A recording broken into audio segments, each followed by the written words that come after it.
This is Mick Foley. Former WWE superstar Hornswoggle. This is Dave LaGreca from Bustin' Open. I am WWF's longest reigning light heavyweight champion, Gilbert, and you are now somewhere in the ring. Somewhere in the ring. Somewhere in the ring. Somewhere in the ring. Have a nice day.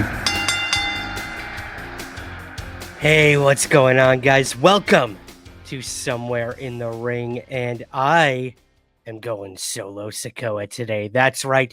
Andrew is on assignment right now with his family. Yes, he is on vacation, a very well-deserved vacation, and then he's immediately going into director mode. I believe he's directing a pilot and a web series, or a pilot of a web series, or two completely different things. I don't know. The man is always busy, but we will catch up with him soon. But you get me for the next 2 weeks, so get ready for that. We are post SummerSlam and living in a WWE that has not let up since. Things have been going into overdrive. The main events of each show, SmackDown and Raw, have just been insane. But we are not going to be covering SmackDown or Raw this week. I'll give you a little hint of what to expect at Clash in Paris later this month, but we're just going to go over some news today. How's that sound with you? A lot's been going on in the wrestling world, and I thought these would be some fun stories to share with you guys. Some good, some bad, some in between, but they all happen somewhere in the ring. I had to. I'm so much more performative than Andrew is. Just be yourself, Ryan. Just be yourself. Go Mets. Could you believe they were on like a 7-game losing streak? Man, I'm glad that's over. Anyways, let's get to the wrestling news, guys. And we're going to start off with a story that has really been making the headlines lately. And that's this one. That's right. The WWE has signed a $1.6 billion deal with ESPN. What is going on here? What is going on? I'm going to read right from my notes here. So last week, it was announced that WWE and ESPN have entered into a new partnership that will see WWE's main roster PLEs move from Peacock to ESPN. Wow. But don't fret just yet, you Peacock users in the United States. This is not going to take effect until 2026. The PLEs will air on ESPN's new direct-to-consumer service, with select events also being simulcast on ESPN's TV network. The rights to WWE's library content are not, I stress not, part of the deal, and it's not yet known where the library will be hosted in the United States after the Peacock deal expires in March. The Hollywood Reporter noted that while Netflix or ESPN make the most sense, anything is on the table. The PLE deal is reportedly worth $1.6 billion over 5 years, meaning WWE receives $325 million per year. Insane amounts of money. ESPN's streaming service will cost, get this, $30 per month or $300 per year, though at least some viewers will receive the service at no extra charge if they already pay for ESPN through a TV provider. So basically, in order to watch these PLEs through ESPN and their app or whatever it is they're doing, the one benefit of still having cable television is that you will get these PLEs for free. However, what does that mean for everyone else? Now they have to buy this app for $30 per month to then watch the PLEs that were basically free on Peacock? This is crazy. We know at one point, like, the UFC, I believe it was, had like their big pay-per-view events on one of these ESPN streaming services or something. And not only did you have to pay for the app itself, like the streaming service, you would have to pay an extra $40, $50, $60, $80 for the actual pay-per-view event itself, on top of paying for the streaming service. So, what is going to happen with all of this? I don't quite know. Now, when I was living in the United States, Peacock was the place I went for my PLEs, but I guess now that's not going to be an option. So, what's going to happen?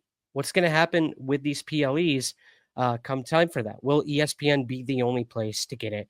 And will you either have to go back to cable or will you have to buy this app? I don't know. A lot of this has not yet been fully realized, I think, by the parties, other than just signing that dotted line and making sure that 5-year, $1.6 billion deal is etched in stone. But who suffers? The rest of us. I'm lucky here in the UK. All of us Europeans out there, or even possibly Canadians. I don't know exactly how it works in Canada, but we get all the PLEs on Netflix, excuse me, which is awesome. We get literally everything on Netflix right now. We get Raw, we get SmackDown, and we get the PLEs. Now, will that change moving forward when it comes to this new deal in the United States with ESPN? I don't know. I hope not for my sake, but for the majority of people who live in the United States and are probably still the highest viewership of WWE events, specifically PLEs, I do wonder how this will affect them. How will this affect Andrew moving forward and how he watches the PLEs? I don't know.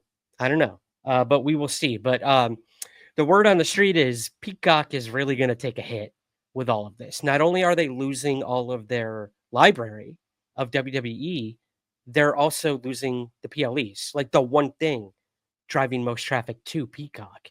Let's be completely honest. I mean, now you can watch anything pretty much anywhere except WWE, which was the biggest thing Peacock had going for it. And what are they doing to try to offset the cost of losing all of this extra revenue? They're going to increase their prices for Peacock users after the WWE leaves. Increase their price. Astounding. I could see this completely blowing up in Peacock's face. But you know what? That's not my problem. That's not your problem. That's Peacock's problem. But will it be people in the United States' problem once this ESPN deal begins in 2026? We shall see. But it is big news nonetheless. Never, ever in my life did I think I would see WWE somehow connected to Disney. Yet here we are. God bless you, 2025. Let's move on to our next story, guys. And this is something that's going on with the WWE and AEW All Out, which will be taking place in Toronto. WWE will have a main roster PLE on the same day as AEW All Out. Why do they do this? Why do they do this? It is so petty. Let me read here for you guys. WWE is slated to hold a main roster PLE on Saturday, September 20th, the same day as AEW All Out in Toronto. The yet-to-be-announced WWE show will be held in Indianapolis. The AEW pay-per-view is taking place in Toronto. The start time of the WWE PLE is not yet known, while All Out has a listed start time of 6 p.m. Eastern, likely meaning 8 p.m. for the pay-per-view main event. AEW's two most recent pay-per-views, All In and Double or Nothing, each faced competition from WWE NXT shows happening at the same time. There was also a WWE Saturday Night's Main Event episode on the night of All In.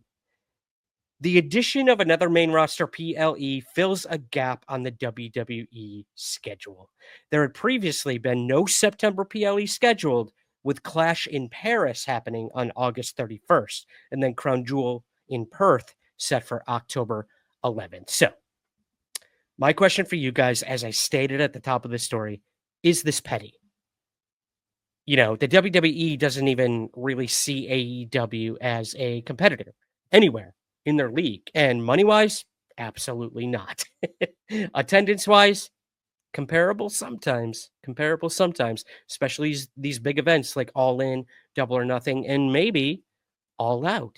So why? Why did they do this? Simple answer: money. And maybe just to say, you know, you're not gonna get up there with us. You're not gonna be in the same league as us, which is true. It's absolutely true. But I mean, what I really respect about Tony Khan is that he's not any longer seeing WWE as a competitor, but as a way to, I guess, just expose his business even more in a good way. In a good way. Um, you can't expose the business any more than what WWE is doing right now with their Unreal series. More on that later. But I think it's good that Tony Khan is finally focusing on his own company, focusing on the future of his company. And right now, it seems to me that WWE is taking a step backwards and just making themselves look really bad by doing something like this. Like, if you truly believe these are not your competitors, why put a show on the same day? It makes absolutely no sense. No sense. Why can't you be like DC and Marvel right now? Why can't you be like the James Gunn in the middle? Everyone wins. Everyone wins when we have companies other than just a monopoly of WWE. So the fact that they're doing it on the same night just screams to me pettiness. I think it's stupid. It makes it very hard for wrestling podcasts. It makes it very hard for the general wrestling fan to enjoy both companies and just making it more tribalistic, in my opinion. So I don't know. I don't know. No matter what this PLE ends up being with WWE, I'm most likely going to watch AEW because if there's one thing AEW does right, it is their pay-per-views. Unless they're 6 hours long. That's too long. That's too long. But I will be cheering for AEW on this day, no matter what this petty PLE is with WWE. So that there you go, guys. But moving to a different wrestling promotion, this is pretty cool. I'm going to put this full screen for you here. If you're just watching this on the old YouTube. A wrestling promotion has raised over $31,000 Canadian for cancer research. This is the type of story we need in the wrestling world. This is the type of event that should be out there in the front. And it was for almost 24 hours straight. So get this. After 21 hours, 49 minutes and 12 seconds of wrestling and more than $31,000 Canadian raised for charity, a nightfall from Stu Grayson against Junior Benito brought an end to what Mystery Wrestling claims is the longest match of all time. A 16-person Cybernetico match. I don't know what that is, but I would like to learn. Cybernetico match, which started on Monday afternoon in Quebec, Canada, and concluded on Tuesday morning, surpassed the recognized world record for the longest professional wrestling match of all time, just a few minutes before its end. The record-breaking endeavor was a fundraiser for the Canadian Cancer Society, raising $31,000 or basically like $22,000 US by the time the final bell went off. Another 2,000 Canadian was raised during the 1 hour post show as well. The event was a collaboration between Mystery Wrestling, owned by AEW's Evil Uno, and C4 Wrestling's annual Fighting Back campaign. The Guinness Book of World Records previously recognized a 2021 event from Ahime. How do you say that? EHIME. Ahime Pro Wrestling, EPW, as the record holder for longest wrestling match, clocking in at 21 hours, 44 minutes, and 34 seconds. Mystery Wrestling said their recent match, however, will not be recognized by the World Record Organization. But why? Well, the Guinness Book of World Records asked for a 5-figure payout to make the record official. I guess they got to make their money somehow, guys. You're right. You're raising $31,000 Canadian, and they're asking for 5 figures just to be the world record. I'm sorry, but like they did the right thing, Mystery Wrestling. They did the right thing.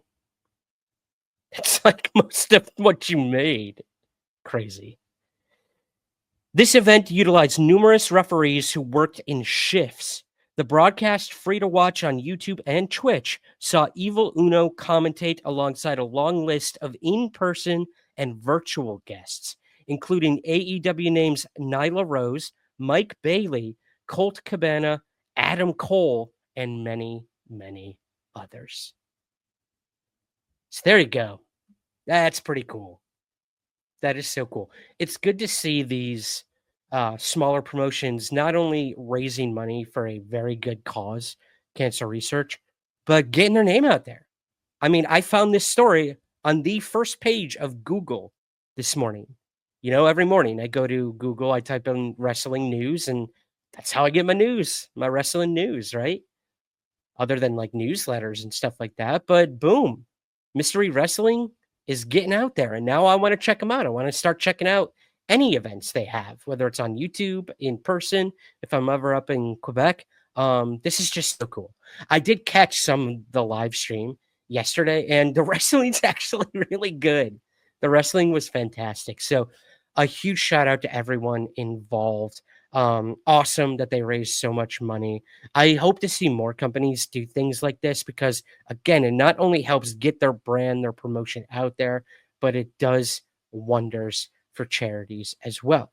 I put on a free live stream event every year called Anomicon, which is about UFOs, ghosts, the paranormal, Bigfoot, stuff like that. I'll be going into my 3rd year of hosting this event on September 20th. And every year, any money that we make goes to a charity. So it's a great way to help a cause that you find needs the help. And it's just so cool to see so many wrestlers and crew members and people getting behind an event like this. So a huge shout out to Mystery Wrestling. Check them out. Just Google them. We'll put a link in the show notes to their website and YouTube channel as well. And let's hope for the best with the continued success of Mystery Wrestling. That's for sure. Moving to a more unfortunate story, guys. We got some news this week that our good buddy, our good friend of the show, Naomi. Wow. This hat's too tight. I think I'm losing brain circulation. Naomi is injured. Legitimately injured. Now, we learned this on Monday Night Raw this week when the commentator said that her match with Io Sky would not be taking place that night on Raw, which was very unfortunate. There's very little detail about what had happened, but initially scheduled to defend the Women's World Championship against Io Sky this past Monday night, WWE announced that Naomi had been pulled from the match due to not being medically cleared. And now there's somewhat of an update on the situation. Mike Johnson, a PWE insider, reported that Naomi was backstage at Quebec City's Videotron Center for Raw, but no specifics are known on why she was not cleared. With this report adding how this situation was, quote, very much kept quiet from other talents. Interesting. Many insiders are hearing the same thing, that this is a legit injury and she could be out for a while. Some rumors are even claiming that she might actually be pregnant. Just a rumor. But who knows? Who knows what's going on here? There's very little being said about it, but it's very unfortunate. Naomi is a current champion, women's champion. So what does this mean? What does this mean for the present and future of the title? Is this going to be a situation like Seth Rollins, but actually being injured? Like, will she have to vacate the title? We just don't know. It's too early to tell, but the fact that last minute they pulled her match on Raw, it does make me think this is pretty legit. But this is kind of the aftermath of what happens because of this news. In addition to Naomi versus Io Sky being scrapped from Raw, a backstage interaction with Io Sky and Stephanie Vicor indicated that Naomi might also be missing Clash in Paris as well, which takes place on August 31st. So Stephanie Vicor is due to challenge Naomi for the Women's World Championship after winning a battle royale at WWE Evolution, though backstage comments suggest that the match could be in jeopardy. So what does this mean for Stephanie? She's finally getting her chance on a European stage to finally go for the World Championship. And is that still going to happen?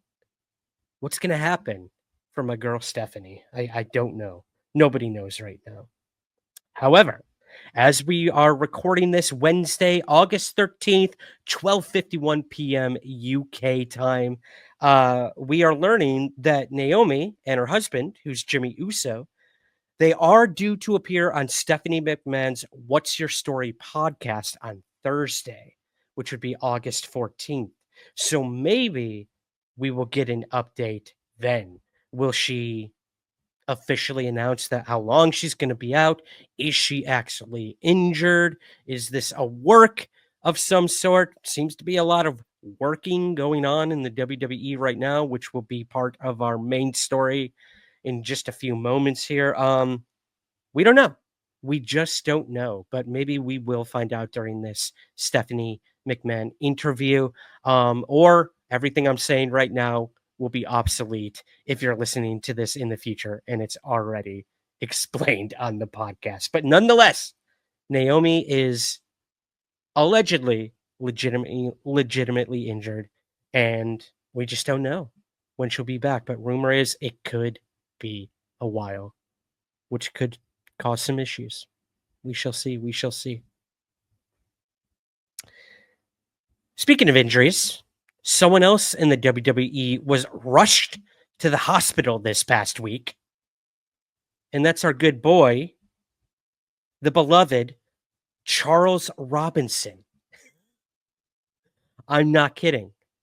I'm not kidding. Our poor boy, Charles Robinson, had to be rushed to the hospital this week. So for those of you who don't know, Charles Robinson is the referee or the official in the WWE. You see him in all the main event matches. He's got kind of the bowl cut blonde hair. He's been doing refereeing for the WWE since the year 2000. Guy is committed. Not only that, he puts up and takes down the ring after every event when he's not officiating. He does all of the signing events and everything. Dude's a celebrity. He's probably the most beloved referee and the most kind of out there and most visible referee the WWE has to offer. And look, this past year, he has taken some hits, legitimate hits. He got taken out by John Cena. I believe it was oh gosh, not WrestleMania, whatever came after WrestleMania, where he was about to make an ejection or something like that happen, and John Cena just laid him out. And then not long after that, he was taken out by Braun Breaker with a spear. Oh my God, this guy, the things he is willing to do for the WWE. But the reason he was rushed to the hospital this past week is not connected to the WWE. It is connected to a bat. That's right. Charles Robinson was attacked and bitten by a bat this week. I see the beginnings of a new vampire crossover of some sort with the WWE. This is no joke. I don't mean to make light of it. Getting bit by a bat can be a very serious problem, and that's why he had to go to the hospital. Veteran wrestling referee Charles Robinson, who has been with the company since 2000, revealed on Wednesday that he was rushed to the emergency room after he was attacked and bitten by a bat. The 61-year-old star shared a photo from his hospital bed alongside a video of himself wincing in pain as he got one of his injections. On the posts on social media, Robinson would caption it, "Great way to start the morning. 2 a.m. and got bit by a bat." That's right, a bat. 4 hours later in the ER and 6 shots later as well. Man, the longtime wrestling official hasn't given any more details about the incident yet, but he appears to be in good spirits. So I can't believe this made the episode, but it did. I hope you enjoyed this one, Andrew. Poor Charles Robinson. The guy cannot catch a break. Almost died twice this past year from John Cena, Braun Breaker, and now by a bat. This would be a perfect time to bring Vampiro back, right? Another WCW invasion with Vampiro should take place. We are wishing Charles Robinson our very, very best for a speedy recovery and hopefully no type of weird diseases. So get well soon, buddy. Get well soon. Another story I want to bring to you guys is someone's not too happy with how SummerSlam went over. And no, it's not Andrew, who surprised me and secretly went to night 2 of SummerSlam in New Jersey. If you haven't watched last week's episode, go back. Please watch that. The look on my face, the utter agape motion of my mouth truly showed how stunned I was when Andrew played a video of himself at SummerSlam and surprised me. Always keeping me on my toes. Always keeping me on my toes. But you know who else was kept on his toes at SummerSlam and was not able to sit at the event?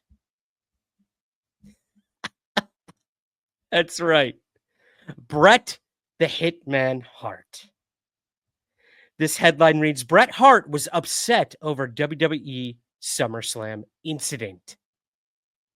So when he's not complaining about Goldberg and many other things, he's complaining about going to SummerSlam.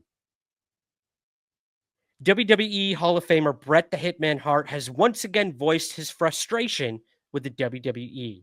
In a new fan convention appearance, Hart claimed that the company invited him to SummerSlam earlier this month, but then failed to provide him with a seat at the event.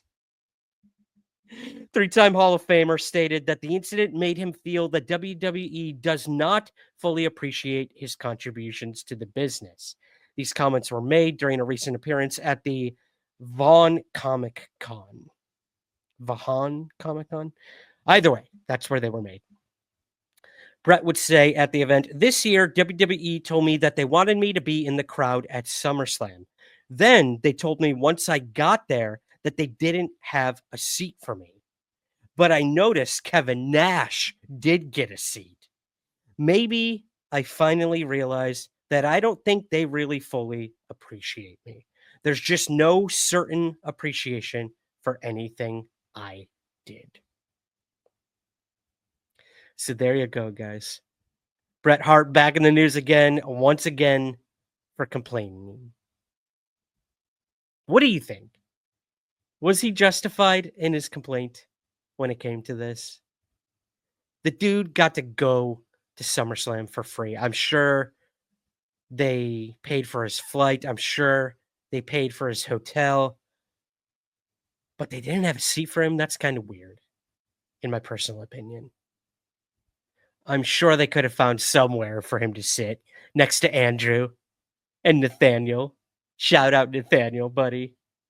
I know you're probably watching this or listening to it right now as well. What is going on here, guys? Bret Hart, it just seems like every time we turn around, he has something to complain about. With good reason. He is one of the best wrestlers in wrestling history. He changed wrestling. He is iconic. He is a pulp culture? How about a pop culture? Yeah, he's a pop culture icon. But does the guy over-exaggerate his relevance sometimes? Maybe just a little. I'm just asking for a friend. That friend happens to be me. But what do you think? Let us know in the comments below. Go on our social media. Let us know. Was Bret Hart right to complain that he didn't have a seat at SummerSlam? Let us know. Let us know. And lastly, guys, speaking of appreciation or possibly lack thereof, the big news of the week, the big news of the week is Karrion Kross. That's right, Killer Kross is done with the WWE. Or is he? Karrion Kross and his wife Scarlette have officially left WWE after weeks of speculation about their contract status. Over the weekend, WWE moved Karrion Kross and Scarlette to the alumni section of their website. The move was followed by skepticism about the legitimacy of the contract situation. However, Sean Ross Sapp of Fightful later confirmed that Kross, Scarlette, and Ashante Theodonis were all legitimately removed from WWE's internal roster on August 10th. In a YouTube video called My WWE Contract Ends Today, Karrion Kross discussed his WWE departure and post WrestleMania 41 promo. Do you guys remember that promo that went viral where he just went off? That thing shot him up onto, Twitter, number one trending, YouTube, millions and millions and millions of views. Eventually, the crowd started getting behind him at events, started cheering for him at all the events. Killer Kross, Karrion Kross, We Want Kross, all of that. His merch became like the number one selling t-shirt for like weeks and weeks and weeks on end, like rivaling people like CM Punk and Cody Rhodes and Roman Reigns. It was insane. But now he's possibly gone. What is going on? In his YouTube video, he would say, quote, "My contract is up August 10th. I'm effed. I've been effed. Things are weird. Things are not bad. Things are just very strange. I feel like the following day after WrestleMania and the Sam Roberts podcast, I literally slipped into like another timeline, another world. Once it was done, everybody was like, holy shit." They're like, "That was amazing." And I told them, "Thank you." And they said, "We're good. That's nuts. Wow." And I was telling them, I said, "Guys, please make sure everybody knows that this was a work. Let them know that I'm not actually mad. I love it here. I'm just doing my job. I have to create compelling things for the audience to believe." And one of the things that is so overlooked with all of this backstage insider stuff wrestling, man, you can call this real, fake, whatever you want. What we do is legit, is we turn pain into art. So Karrion Kross would also say that he tried to secure a new contract months before this announced departure. He said it's crazy to think that he wanted to be anywhere but the WWE, and he said he remains committed. So recently, Karrion Kross went on Twitter and started saying, "Bookings are now available for me if anyone wants to hire me, or Scarlett, or both." Scarlett also put up a tweet saying that she was available for bookings. Now, what the confusion here, the big confusion here is that many out there, including myself, we're not buying it. Many of us think this is all a work. Now, you look at what happened with R-Truth somewhat recently, where he was let go from the company. He went out on his own, put out a post before the WWE had a chance to even announce his departure. And look what happened. Organically, the backlash was enough for WWE and I guess TKO to hire him back. For how long? Who knows? But what we could be seeing here, and what many are speculating, is that Kross is kind of following in the footsteps of R-Truth, Ron Killings, but that almost none of this is a sheep. Like, all of this is a work. They're using the real life parts of what R-Truth did and infusing it into this huge, elaborate work when it comes to Karrion Kross. I could see it. You know, the WWE has been very, I guess the word would be strict when it comes to anyone discussing the departure of Karrion Kross right now. They let him go on a book tour of his book just coming out. They even promoted his book at one point. They gave him a SummerSlam match just a couple weeks ago. These do not look like signs of someone leaving the company.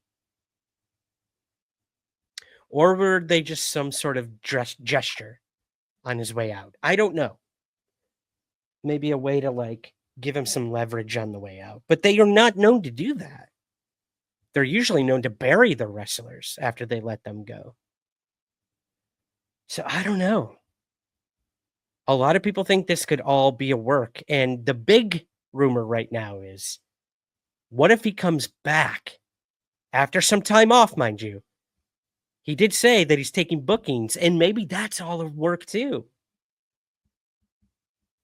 Maybe he will go away for an extended amount of time, but he's actually still under a new contract. Maybe he and Scarlett actually did re-sign. And he comes back. And I'm just going to say this. Rumor is that the Vision, Braun Bronson, the Oracle, Paul Heyman, the Visionary, Seth Rollins, they're looking for one more member for the group.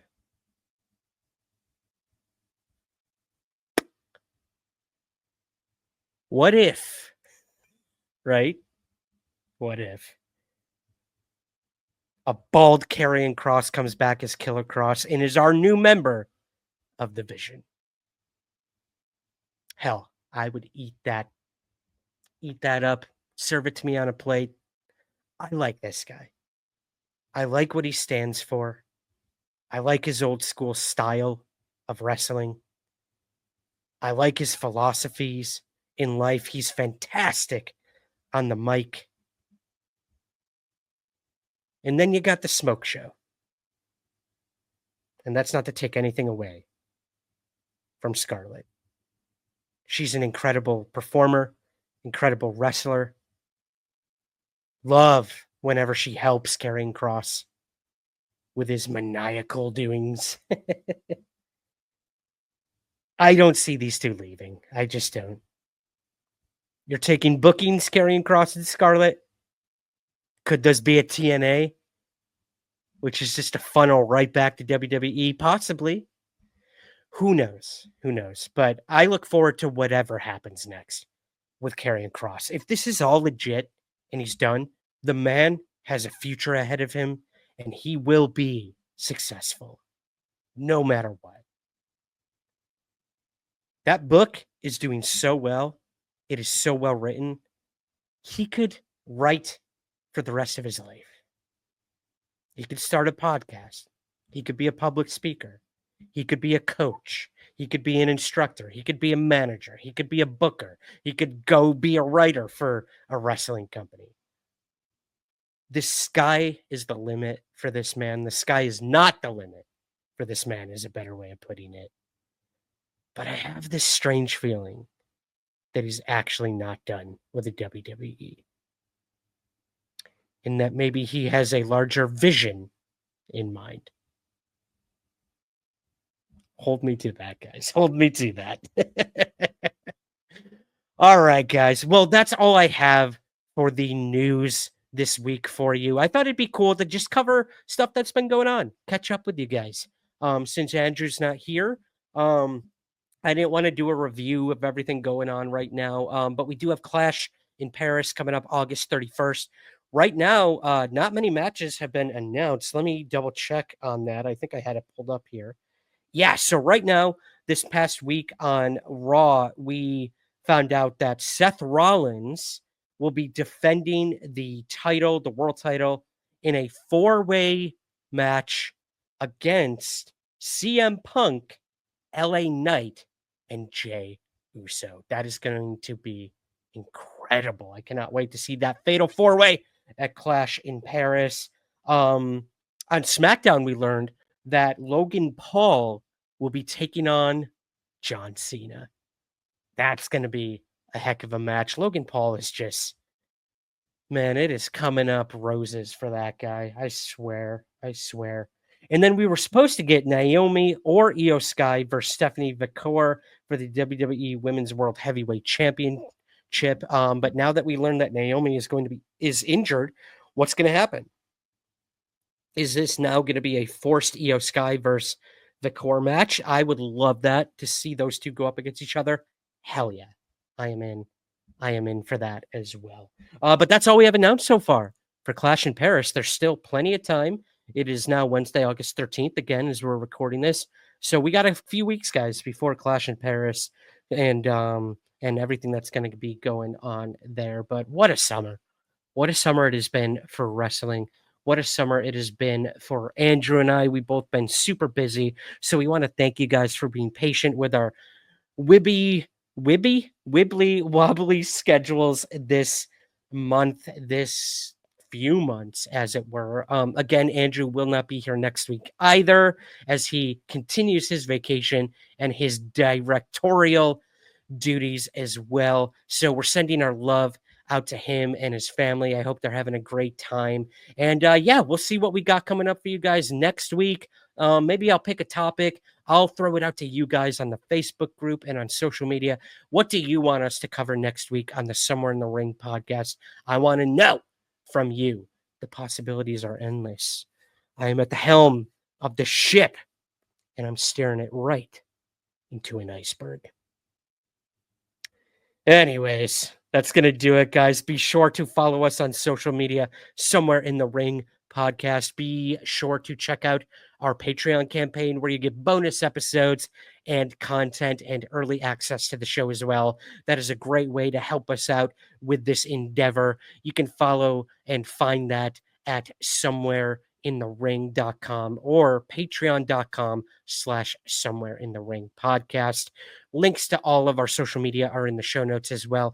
Please take just a moment to rate and review the show on Apple Podcasts, or rate the show on Spotify. That goes a very, very long way, and we would appreciate it immensely. So again, thank you so much for joining me for this very impromptu, news-heavy episode of Somewhere in the Ring this week. I really hope you enjoyed it, and we will see you here next week.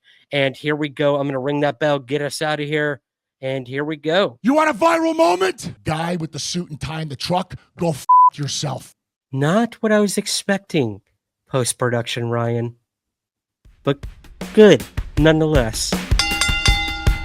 We'll see you next week, guys.